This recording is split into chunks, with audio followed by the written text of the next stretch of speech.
Welcome back to the 128 KB podcast. We are back once again due to lack of popular demand. And the demand was so low that we in fact missed a week. Yeah, and directly after we'd missed the week prior to that as well. Which fell after a week of us saying quite proudly that we'd never missed a week. Never missed a week. So yeah. So we can only apologise if you are a regular listener or viewer. There's one person I want to shout out before we start this episode. Yeah. Mateus, who's been in our live streams over on 128 KB News, where I've been streaming Starfield. Yeah, which is the real reason we've not been podcasting, because AJ's been an addict. The other day, he came into chat on the live stream and said, I hate Starfield because it means you stopped doing the podcast. He's not wrong. He is wrong. I was like adamant. I was like, no, that's not it. It's not it. I promise. It's not the reason. It kind of is. It kind of is the reason. We'll let you believe what you want to believe. Yeah, exactly. So Mateus and all the other regular listeners and viewers, I'm sorry we've not been here. Yeah, me too. I'm not that sorry. I've been playing Starfield. Yeah, true. I've been wanting to play Starfield. You've overtaken me now by being like more than double the amount of hours I've put in, which is really sad. Yeah, I'm about 60 hours into it now. I'm properly deep. I'm deep in my Xbox journey, and that actually ties us really nicely. Yes. So we're going to talk more about Xbox today. Are we? Yeah. Do I have an appropriate t-shirt on?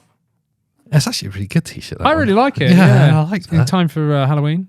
It's almost Halloween. Yeah. And you are quite scary. Yeah, that's true. Yeah. I want to talk about... I want to talk, Andy, if I can remember your name. Just call me Fred, it's fine. James, I want to talk about okay, Dave. Xbox. Oh, really? Yeah. About Xbox on a gaming channel. Oh, I like that, yeah. Is it going digital only? Oh. One thing we've always been against, and then you bought a digital Xbox. I am the most fickle and shallow gamer in existence. I'm all about collecting digital games and my love for PlayStation and how much I dislike Xbox. Yeah. Until Xbox release a game I want to play, so I buy their digital only console when to you've play been it. Physical only for all these years. And I tell you what, I was gonna suggest we do an episode of how I was wrong about digital only. Yeah. But maybe I'll say that for a future one. Yeah. Because I was wrong about digital only. Yeah. I've been really enjoying my experience. It's a very lightweight, easy way of gaming. Absolutely. And do you want to know what's really funny? I bought the X, which is the physical version, to then play digitally. So I've just been playing via Game Pass. To me, it feels like Microsoft and Xbox have got the digital service so much better than Sony with a PlayStation. Oh, yeah. And even Nintendo. Yeah, absolutely. Yeah, Microsoft are on form here. And because my opinions of gaming were kind of entirely based off my experience of Nintendo and PlayStation. Because that's where I played. Yeah. Their digital services pale in comparison to Xbox's. Oh, absolutely. And because of that, I had a very anti-digital opinion. Yeah. And now I've experienced and I'm experiencing the Xbox Games Pass and the digital offering. Decent digital. Yeah. Wow, it's great. And we're kind of basing this episode, this discussion off of the obvious leaks that came out from the Activision takeover and the court case. And so we now have a fairly strong idea of what Microsoft plans are for the Xbox going for the next kind of 5 years. Yeah. Basically, it is, isn't it? Which is a shame for them because they lose out on the hype. It is. It's horrendous as well, just in general, isn't it? To have all that hard work and everything else and plans or whatever just thrown out into the public. Yeah. Crazy. But we see very clearly that the mid-generation console updates, which are going to be coming in the next year or so, we see the digital-only Series X coming. Yes, yeah. And an update to the Series S as well, which again maintains its digital-only status. Absolutely. And regardless of the rest of the leaks, because there's so many. So there's so many. Yeah. So we're going to avoid all that, because especially because most of these leaks came out from 2020, right? So that's when these are dated. Conversations about buying Nintendo and stuff. All that kind of stuff. I mean, that would be fun. But but plans can change, right? But I think it's fair to say that these are very solid set. I absolutely believe they will do a refresh, which is rather than like next I can't think of the name, where it's like a the next generation, like a Pro. That's not happening here. And it's funny because when we did the I Was Wrong About Xbox podcast, we talked about how Phil Spencer, head of Xbox, said, no, we're not doing like a mid-gen refresh because we've already got two systems. Yeah. It's already hard enough for developers to make games to them. So why introduce like a Pro model with different hardware when that's going to make it even more difficult? But a refresh he didn't say about. Yeah, that's reading between the lines of what he said now. When you look back, you go, what he meant was they're just going to mildly improve what's already there without it changing the characteristics. Yeah, it's the same thing, different shell with some small tweaks. So I'll start with the negatives because we're talking about it going digital only. It puts Xbox in a weird position because up until this point, they were kind of the bastions of backwards compatibility. Absolutely. Yeah. They flew the flag. It was one of the most appealing things for you when you got the Series X. Absolutely. Yeah. It was the real kind of toss-up that I had of, do I get an S or an X? And I'm still unsure if I've made the right decision there because of the backwards compatibility on the X. Yeah. The disk drive means I can get any of my old Xbox games, chuck it in, and play a HD version of that game right now. Yeah. With a quick download, done. That is an incredible feature. But I'm starting to really truly believe that it's a very niche feature that's probably not used that often. Yeah, I suppose. I really do. And whilst they've done exceedingly well with they're the kings of the backwards compatibility when you look at Sony and PlayStation, Sony and Nintendo, you know, like Xbox have just won here. Just the fact that it's one system that does every prior console is insane. Yeah. But like you said, like how many people as a statistic actually use it? Probably a very small amount. Yeah. Yep. But at the same time, I don't want that to go away. I know. You know? I know. It was one of the most appealing things about the Series X. And I don't know if I'm ready yet for physical media to disappear entirely. No, for all the reasons we've talked about in the past. Yeah. We've been preaching this for years, you know, and I'm not ready at all. I don't think it should go all digital, like fully. But it's coming. Yeah. Series X diskless. Yeah. That's coming. Yeah. So that means their premium console no longer has a disk drive. Yeah. Obviously, you'll still be able to get the original Series X that has one, I imagine. Well, that's the thing. Are they going to phase it out? Possibly. Is it just going to be this new, you know, digital only X and digital only S? Are they going to phase out the original? Who knows? Because there's no update for that, which will, you know, from what we've seen from the leaks, we are just seeing the digital only version. Or will there be a disc, you know, expansion for it? As soon as I said you'll still be able to get it, actually, in my head, I was like, you won't though. I can't imagine them having 4 consoles on sale. No, they'll phase out the original S to be replaced with this new one. But whether or not the X then has 2 models, disc or not... That seems a stretch, doesn't it? That means you've got 3 consoles to sell in a current generation. Yeah, it seems weird. It seems like more likely that this new one will overtake. And if they were going to, they would release a disc drive. External disc drives. Yeah. Now, in the world of Sony and PlayStation, we've heard rumours of this happening with the mid-generation PS5. Yeah. There will also be diskless. That's some of the rumours. Some of them are counter to that. But there will be an external disc drive that you'll be able to get for it. It doesn't seem actually that ridiculous for them, or that ridiculous for them to... Oh, I was taking a punt there. I was hoping it would be a different one, but you try again. Oh, it's nothing. Okay, what? Oh, it's just affecting you. Just affecting me, the main person. It's not that ridiculous to have an external disk drive, because I guess that arbitrarily ticks the box for that kind of 10% of people that still want discs, still want backwards compatibility. It's there, but you're going to have to pay extra for it. Yeah.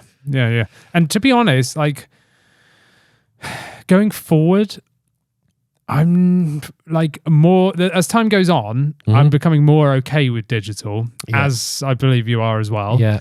but I still want history to be accessible. Do you know what I mean? So I'm totally fine. Like, I'm loving Game Pass. I totally am. Like, the fact that I can jump on, stream a game. If I like it, I could download it, whatever. If I don't like it, I can uninstall it or not bother at all. Like, I love that whole formula.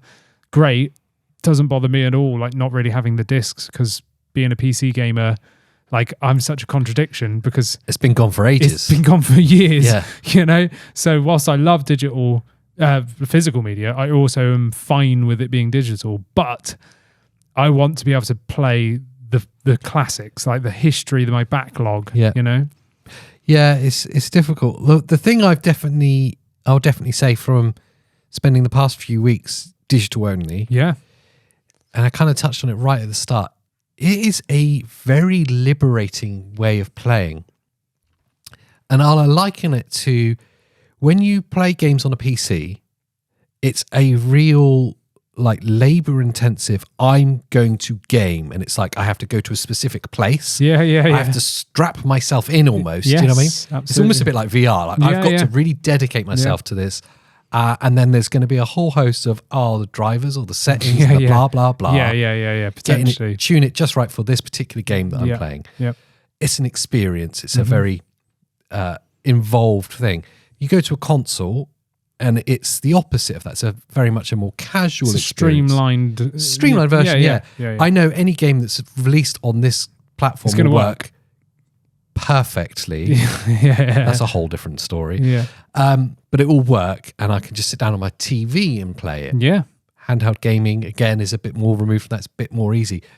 It feels like that kind of step. Discless gaming and digital only, having a Series S, I've been like, I feel really freed from some kind of constraint. It's very intangible. But I've just got Games Pass, and I just go, I'm just going to play this game. Play it.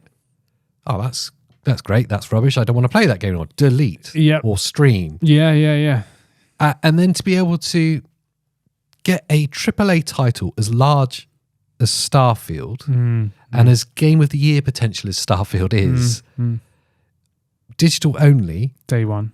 With no price apart from my subscription to Games Pass. Game Pass. I've rubbed off on you, that's why. Games Pass. I kept calling it Games Pass. How many S's can you fit in it? I know. Games Pass. But it annoys me myself. So I'm like, stop saying Games Pass. It's Game Pass. Game Pass. So don't worry. Don't comment it. I already or do beat comment myself. It. It's funnier. I already beat myself up about it. Don't worry. It's such a liberating experience. It's made gaming, I was going to say easy, but I could almost say made gaming fun again. Yeah, and I do have to say, I know we're going off on a bit of a sidetrack, but the same thing goes with just in general with the console versus PC thing. I purposely bought the Series X because of this. You know, I wanted to be able to just sit down at my TV, not have to like get my 1,000,000-mile long HDMI cable from my computer to the telly. Do you know what I mean? I was like, I want to sit on my sofa and play this. And seeing Christina boot my laptop up, waiting for Windows to load, sign in, you know, open Xbox Game Pass, load Starfield every time she wants to play.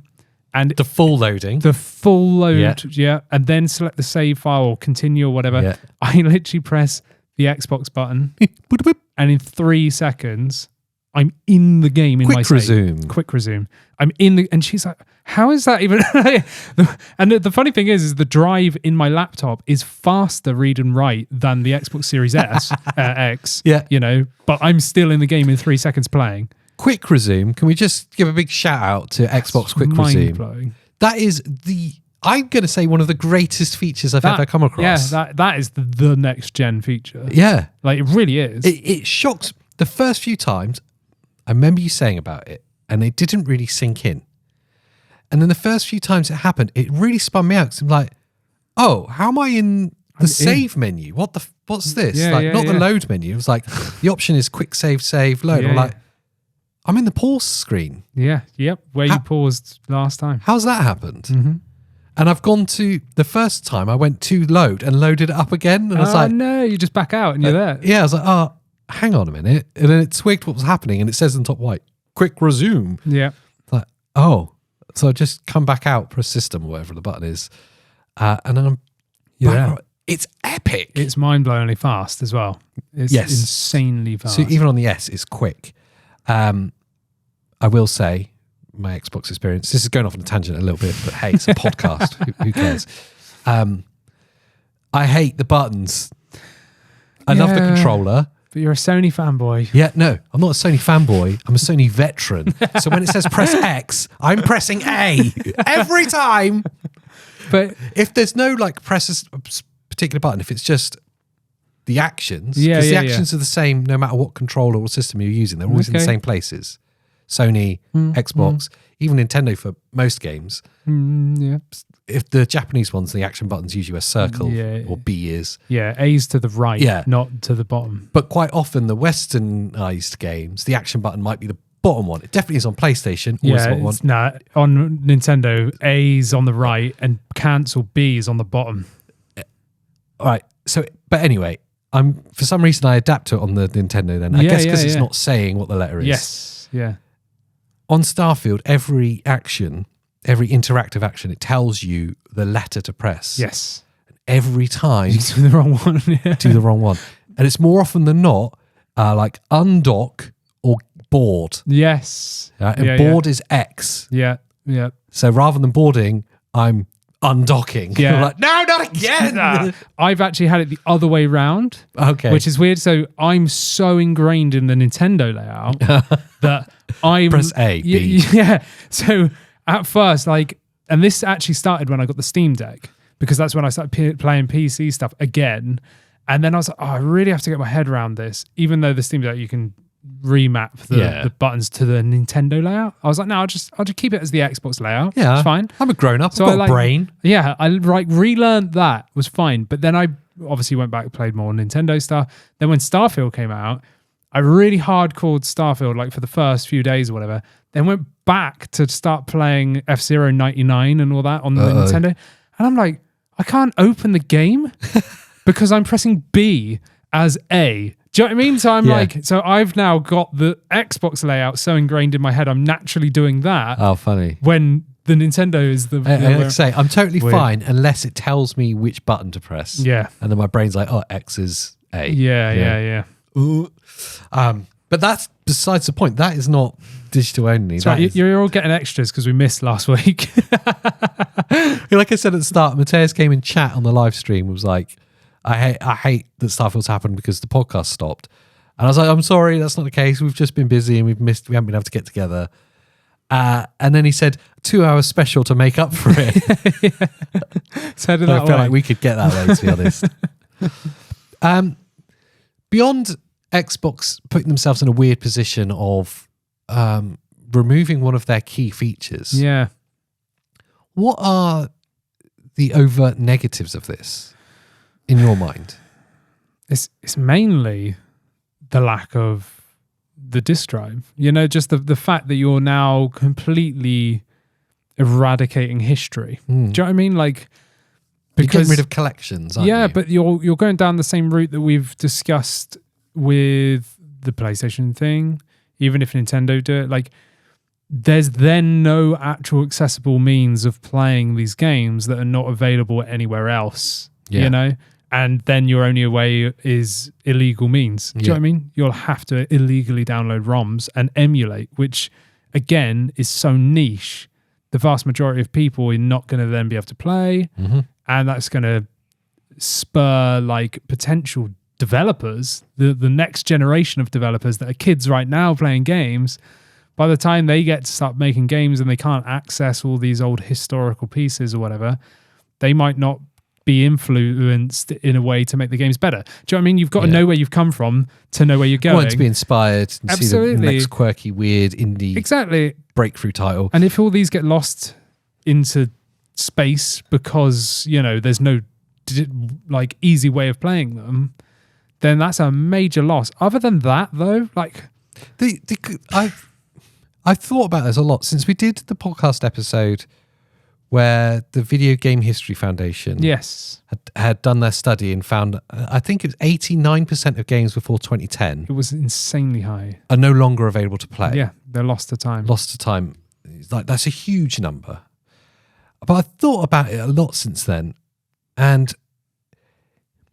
the finger of blame is pointed at digital only, but a lot of those games happened way before digital only. Yeah. The vast majority of them. Yeah. Is digital only actually the remedy to that problem? Yeah. How much easier is it for them to make available and distribute, let's say, just I Xbox? understand. Yeah, just yeah. Xbox. Currently, anything in the Xbox history, something like 90% of the games, I can get an Xbox original disc, put it in. There's very few of them won't be available. Yeah. They could just make that download totally available to everyone all the time. Yeah, absolutely. Digitally. Yeah. They've obviously got the infrastructure there. All they need to put is a storefront in front of it. Yes, yeah, that's true. Yes, it would mean that potentially you have to buy it again, but Yeah. maybe there's a way around that. Scan the barcode from your original. Do you know something janky? Something, yeah, potentially. There's always going to be a teething issue at this crossover point. Where it's I get you. Think about electric cars. It's not quite right yet, but I can see that it's good, just not. But then it will get to the point where there's so much like history and backlog. Yeah. Their infrastructure is going to have to be ridiculous to be able to house, and store all this data and stuff. If they just stuck a game, like a disk drive on it that's just got like basically an emulator of the old systems or whatever, they don't need to do anything. You just stick the game in, done, So, or it gets like a Netflix style subscription service. So it's monetizable, maybe through a third party. And we talked about that in that particular podcast, that maybe the copyright laws should be loosened to enable third parties to license it. Yes, absolutely. And then everyone wins because there's revenue generated. Yeah. And everyone's got access. But I mean, other than that, I can't really see any. It's a very niche problem, though, isn't it? Yeah. I mean, there's a lot of us that are collectors and love old games, and I'm sure that a fair few people that listen to us are probably in that camp because it's diehard gamers. But the majority of the public at large, the millions that buy games, I don't think it falls into them. Okay, so let's look at the other angle, right? Which is, especially in like America and stuff, games retail is the game retail price.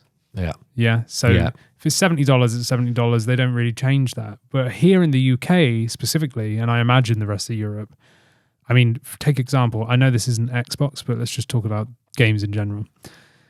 Nintendo, Mario Odyssey, full price game, biggest title releasing for Nintendo this year. Yep. Yeah. Full price game. What do they sell it at? 60 quid, I think it is. Something like that. Currys, UK retailer, if you don't know, I've got a 25% off discount code to pre-order it right now. So you can get it for like £37.50 or whatever. Yeah, I think it's maybe 50 new, right? Whereas, and I was looking at this on Twitter with people talking about it because we're able to set the price at any price we want here in the UK. It's basically whatever retailer wants to lose as much leads. To gain the sales, right? So they can do whatever they want. It's a recommended retail price. So it's up to the retailer to choose the price.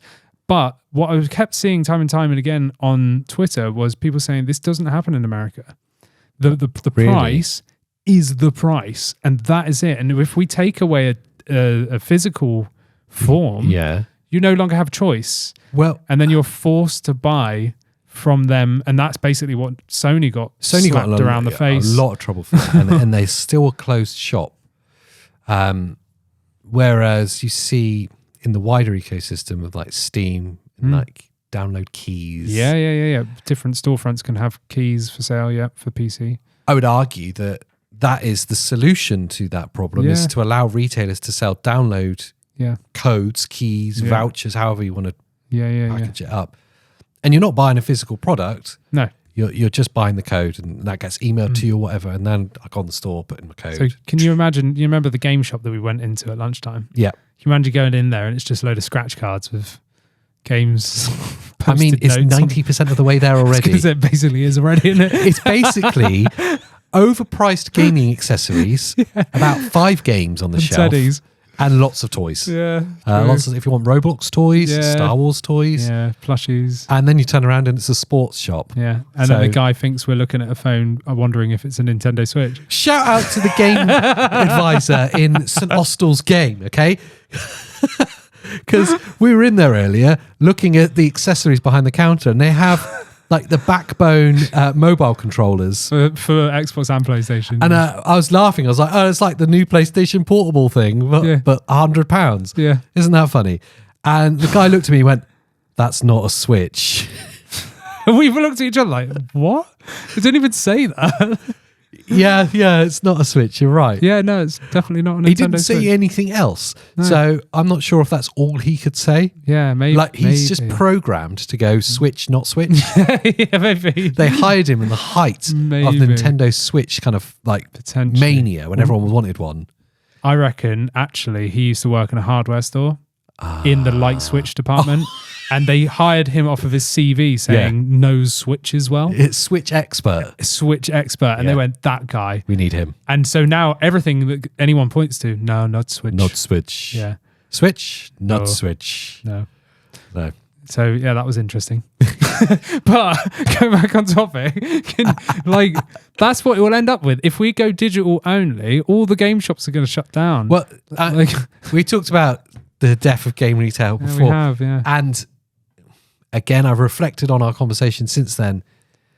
A lot of the problem is kind of their own doing. Yeah. When you go into that game shop now, Yeah. the games are overpriced. Oh, massively. Yeah. Like overpriced. Yeah, massively. The accessories are overpriced. I mean, you were pointing out stuff going, oh, that docking charging station there. You can get it for £5 cheaper online. Yeah. On my phone right now next to it. Yeah. And I could get it tomorrow delivered for free, thanks. And the selection is thin. Unfortunately, it kind of adds more fuel to the fire that it is going digital only. Yeah. Now, shops like that or any retailer can stock vouchers on. Yeah. You see them all the time in random stores like supermarkets. So why and not? stuff. Why not specific codes for games as well? So you're breaking the monopoly, which is going to be my final point of the real issue is what the problem PlayStation have right now is they've got a monopoly on the digital storefront. And if you go digital only, there's no way of combating that. Well, we've seen the gaming market at large with specifically the PC kind of Steam Deck, Steam Library. They can break that monopoly. Yeah. So maybe that's a way that the consoles have to go. Or do you think it's going to get to the point where Microsoft want it to be Game Pass only? So everything is on Game Pass. Yeah. Because their biggest push is to get Game Pass subscribers, isn't it? That is like their number one focus. Yep. So what if their ultimate goal is all digital, all games on Very Game Pass? simply, anyone that feels that that's a problem, a subscription to get access to any games, how much do you spend for Netflix? Yeah, exactly. How much do you spend for Disney, Apple TV, Amazon movies, whatever? Spotify. Yeah. If we can't see the writings on the wall and that subscription services is ultimately the future, then we are kind of sitting with our fingers in our ears because it's obvious that's how it will go. Oh, that's the direction it's taking. The only negative there is obviously like when they pull games from it. Yeah. But at least they're still available to purchase digitally. But they pull games from it, and we have that issue that we were just talking about with like the accessibility to some of your favorite games of the past. Maybe you want to pick up and play something from 5 years ago because you really fancy it. Oh, it's not there anymore. It's a real problem for sure. But majority of gamers, and that's who they're aiming at, the majority want to play the current titles. Absolutely, yeah. And to be fair, even with me that loves playing old games and collecting old games and whatever, I mean, when I got the Xbox Series X, I spent couple of hours testing some old games just to be like, wow, this is cool, whatever. And I was just waiting, biding my time for Starfield, and then I've not played a single thing since. And there's other games like Lies of P. I'm like, I really want to play that, but I'm playing Starfield at the minute, so I'll wait. So all my old stuff will just stay there with the knowledge that I can do that. I've already got the next few games lined up in my head of what's after Starfield. Absolutely. And they conveniently sit in a nice kind of 2-month window apart from each other. Yeah. So I have enough time to complete this, play it till satisfaction, and then do that, the next one's out, So the time to play those other old games that we love is diminished, and it's probably not there at all. But as I say, the majority of people at large are interested in the current things. The majority of people at large now don't buy DVDs. They they have Netflix. Yeah. The majority of people now don't buy Subscription-based, CDs or vinyls. Yeah. There are some, Yeah. but not the majority. Majority have Spotify. Mm. I mean, Xbox Games Pass is already there, and it's a phenomenal service, which takes us full circle around to going, are Xbox right by going Yeah, disc to only? probably, yeah. And when you look at the actual system that we've not like really talked upon, because I mean it is a leak, it could have changed, like whatever. Yeah. But when you actually look at it, the incremental upgrades, because obviously the actual physical hardware is basically the same. Mm-hmm. Like it will have the same output of power. It's not a Pro or anything like that. This is the same system, just with incremental upgrades, like 15 to 20% power draw, like Larger less storage. Yeah, 2 terabyte storage instead of 1 terabyte. I'm sure it will still have the expansion slot that uses their proprietary drive. Now we're going to have Wi-Fi 6E, which is notably better than previous Bluetooth 5.2, which might change the input delay that Xbox sees for the controller. that you haven't stopped talking about since you started playing My Starfield. biggest pet hate. It's horrendous. The input delay from the Series X, the Series controller to the Series X is just absolutely mind-boggling, and nobody apparently sees it as a problem. But anyway, I've just adapted. yeah. Well, compare it to PC. It will blow your mind if anyone's got a PC. And You were talking about side this by side. earlier. Okay, another aside, and unsurprisingly, it's about Starfield because it's all that's happening right now. You've been going. Honestly, I can't get past the input delay. Whenever I play it on the Xbox compared to the PC, it's horrible. Yep. You're going to have to see it, and I'm like, no. Oh no, you're seeing it after this episode. You're seeing it. No, I don't want to touch it. I want to test it. You can do it. I can stand over your shoulder, but I don't want to touch it because I've spent so many hours in Starfield Training now. yourself to get around the input delay The fighting is annoying. because of the input delay. Because yeah. So like quick moments where, especially close, Yeah. an enemy comes close to you and moves, you overcompensate or you undercompensate because you're kind of second guessing the control. yeah. Yes. Yeah. But I've just got used to it. Yeah. I don't want anything to muddle with my brain. But yeah, so maybe this Bluetooth 5.2 of this new controller, which there's a new controller as well, if you're not aware. Yes. Which will have gyro, which that would get over my input delay problems if I could There's micro mixed reports about the gyro. really? Or just accelerometers. Okay. Because gyro is obviously 6-axis, Yes. accelerometers is 3. Oh. So some reports are saying it's gyro, and some are saying just accelerometers to initiate the wake. Oh, move to wake that thing. makes sense. So again, because it's leaks, this all could change. Yeah, so it's got a lift to wake feature on this new controller, which I personally would instantly turn off.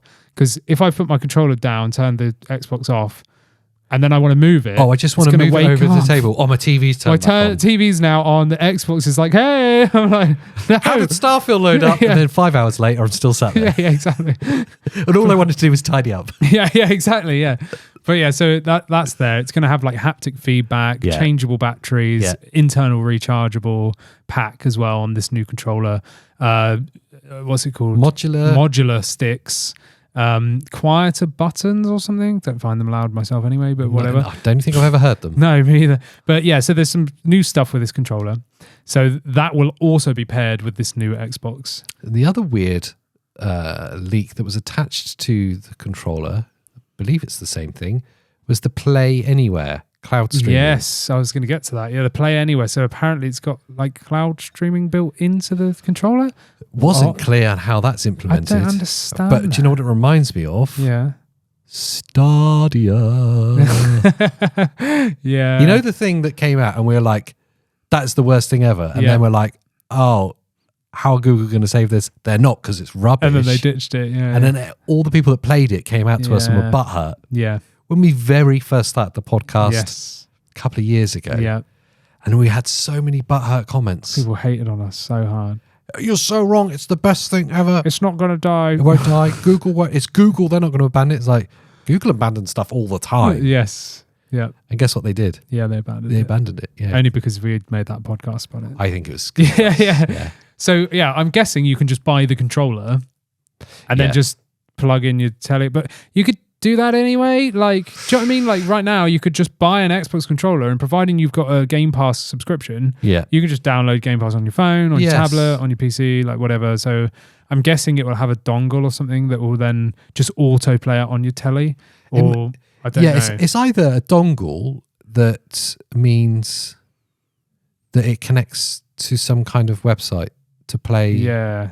That would make more sense do your rather than remote play. having to download an app. Well, and it's then cloud all that. gaming, isn't it? Yeah. Yeah. So, yeah, that would make sense. Because it just needs a browser, a web browser. You know, Yeah. like I installed Game Pass on my Steam Deck. Yeah. So, and it is just loading Internet Explorer, or whatever it's called now, Microsoft Edge. Yeah.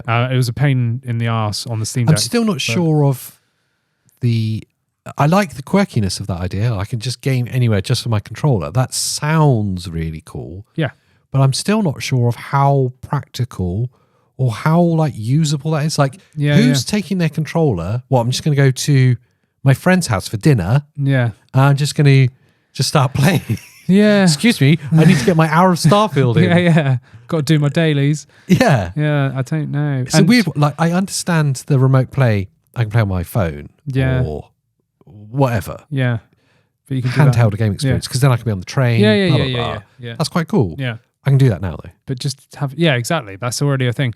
And also, if it's just the controller and you're plugging it into like a telly, what happens if the TV is not smart?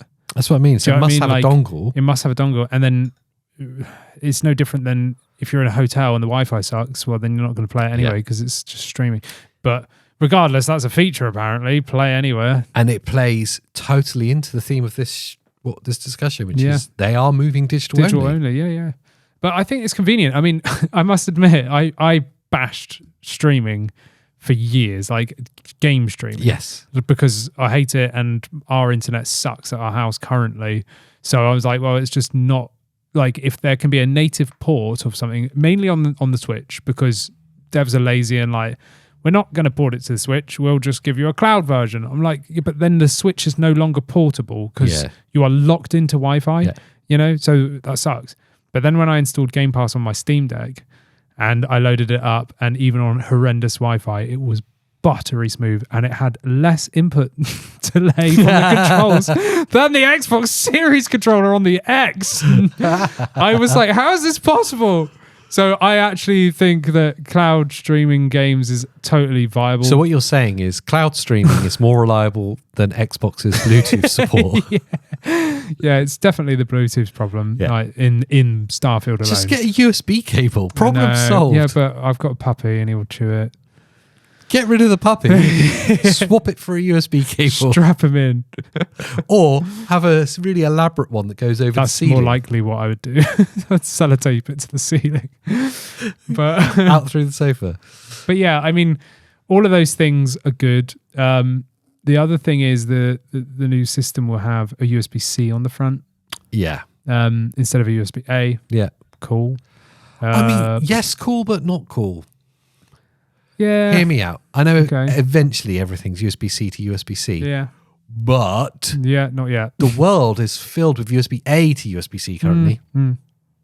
That's all I see. Yeah. So when things are C both ends, it actually annoys me.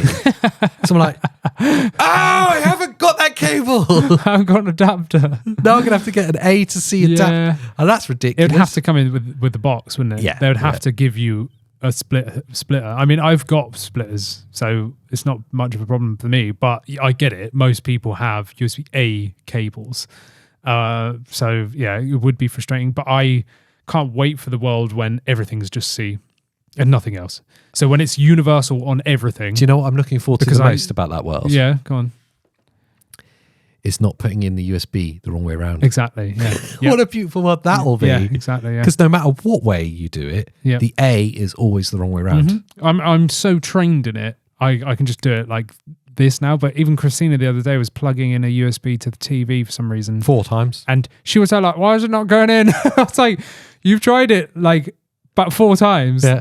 Both the right way twice and the wrong way twice, and they've still not like worked. I was like, let me do it. Then she's like, no, I've got it in now. I was like, that's the law of USB-A though. Yeah. You have to do it 4 times. I think as you go to switch it in, it flips itself. Oh no, it does. It goes. Yeah. It's like toast never lands like whatever side up. It's like, side yeah. That's what it is with the USB-As. They don't allow you to plug it in correctly the first time. If toast never lands butter side up, but cats always land on their feet. Yeah. What happens if you put butter on cats' feet. That's Microsoft's next generation They just console. keep spinning. Yeah, it's self-propelled. Perpetual motion. Yeah, exactly. With a cat with buttery paws. Exactly, yeah. So that's their next system. So you don't even need a power supply. Wow. It's good. The system's going to be huge because Yeah. it needs to be able to house a cat Yeah. and toast. And butter. Yeah, and butter. And whether or not the toast needs to be hot or not is a different question. But, you know. Well, going by how hot my Series S gets, it doesn't matter. It gets hot. I've not noticed any fan noise or anything No. from the X. No noise. But I've never gone and stroked it. You sat there like cooking, You're like not supposed to stroke it. I've got it on my lap. as you're playing. It's black and white, It's isn't purring. it? Yeah. Oh, my precious. That's just if it had a disc in it, like rattling inside. It gets really hot though. Yeah, crazy. I've never got up and gone and Because touched the X. I'm streaming with it, I've got it on a desk in front of Yeah. a TV that's way too big to be sat 2 Yeah. foot away from. Yeah, you're basically playing VR. It's amazing. It's a 45-inch TV, and I'm like as far away as you are. So it's probably like that. closer than that. If you watch me streaming it on the other 128 KB channel, you'll see my eye when I'm reading. I'm like, And on the screen, the character's just not even moving, but Age is going like this to try and look around the room. just as a final thing, the thing I love about Starfield. I know it's not the topic. When there's long dialogue, Yeah. I like to move the camera angle so it's more cinematic because Yes. I don't like it when they're centered. Yes. I move Yeah. it slightly so they're in the Yes. on the third. I was actually doing it the other way around, of complete piss take, where Christina was chatting to me and I was in a deep conversation with an NPC. Yeah. And I'd pulled the camera as high as it could so you could just see from their nose, and I was pulling the camera like left and right. So it looked like they were like a peeping Tom, just, going across. And she was like, "What are you doing?" I was like, Why not? "Why not?"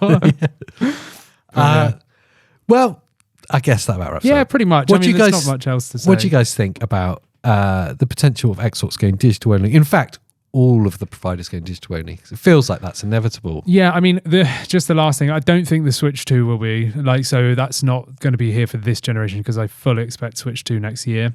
Yeah. But for the next Sony and Xbox systems, which we're, I suppose, looking at about 2028, And the potential Switch maybe. midpoint as well. Yeah, Of the Switch 2 yeah, or whatever yeah. it will be wouldn't called. surprise me with the Switch going all digital. It would not surprise me, but I don't expect it yet. No, we're getting there. If you got to the deep end with us, thank you for being here. We really love your company. If you're listening on Spotify or wherever else you get Yeah. podcasts these days, these newfangled devices, Indeed, yeah. make sure you do rate it because it actually puts a smile on his face. And it really helps me out as well. I'm Because I don't smiling like for it when those it's listening. Yeah, for those listening, that was a... Can you smile again so they can hear it? Oh, actually, smile again so they can hear it. That's it. That's the smile sound. That was it. If you're on YouTube, it's pretty obvious what to do by now. Oh, yeah. There's big red buttons and stuff below. Just do all of it. Hit all of them, Yeah. apart from the thumbs down one. Hit that twice. Hit that twice. That's That's it. good. I guess that's it. Pretty much, Yeah. yeah. Make sure you watch some other videos. Some other video from us. I'll put them in here. between our faces. Just around. One with Andy is probably Maybe. pretty boring, so I wouldn't Possibly, yeah. bother. And until the next time, we'll see you next time. Bye.